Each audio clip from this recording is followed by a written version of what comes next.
రక్షణనిచ్చే దేవునికి మహిమ కలుగునుగాక. ప్రియ స్నేహితులందరికీ దివ్య వాక్యోదయం. ఈనాటి పాఠ్యభాగము మత్తయి సువార్త 17:1.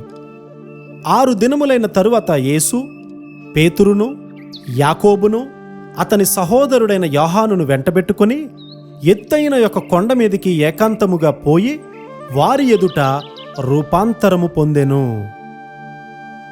తమ యజమానుడు పరలోక పరిశుద్ధులతో ముచ్చటిస్తూ ఆనందంగా ఉండడం చూసి సాక్షులుగా ఉండులాగున ప్రభువారు తన శిష్యులను ఒక ఎత్తైన ప్రదేశానికి తీసుకొని వెళ్లారు.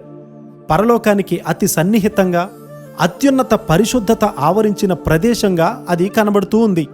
యేసుక్రీస్తు వారి ముఖము సూర్యుని వలె ప్రకాశించడం వల్ల ఆ వాతావరణమంతా కూడా ఆయన పరిశుద్ధతతో నింపబడినట్లు అయిపోయింది. ఒక మానవ మాత్రుడు భరించలేని విధంగా గంభీర స్వరము మహిమతో నిండిన మేఘము వలె వారిని ఆవరించింది. కాబట్టి శిష్యులు బోర్లాపడి మిక్కిలి భయపడ్డారు. ఈ రోజుల్లో దేవునితో ముఖాముఖి అనుభవము చాలా అరుదుగా మారిపోయింది.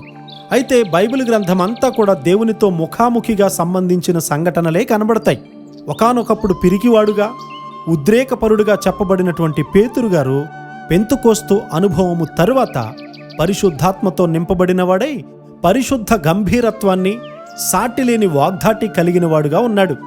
యాకోబు గారు ఆ రాత్రంతా దేవునితో పెనుగులాడి క్రొత్త పేరుతో నూతనమైనటువంటి వ్యక్తిగా బయటకు వచ్చాడు కదా. పెనుయేలు దగ్గర అతని వంకర స్వభావము నూతనపరచబడింది. లోతులేని సిగ్గుకరమైన పరిస్థితులు మన చుట్టూ ఉన్నా కూడా దేవుని కొరకు లోతైన వాంఛలతో భారభరిత హృదయాలున్న కొందరు ఉన్నారు. దేవుణ్ణి దర్శించిన కాలము తరువాత ఆత్మీయ ఆకలితో కూడినటువంటి దేవుని వాంఛలు రావడం మనం గమనించాము. నాకు మొర్రపెట్టుము, నేను నీకు ఉత్తరమిచ్చెదను, నీవెరుగని గూఢమైన సంగతులను చూపించెదను అన్న దేవుని వాగ్దానాలు ఏ కాలానికైనా వర్తిస్తాయి.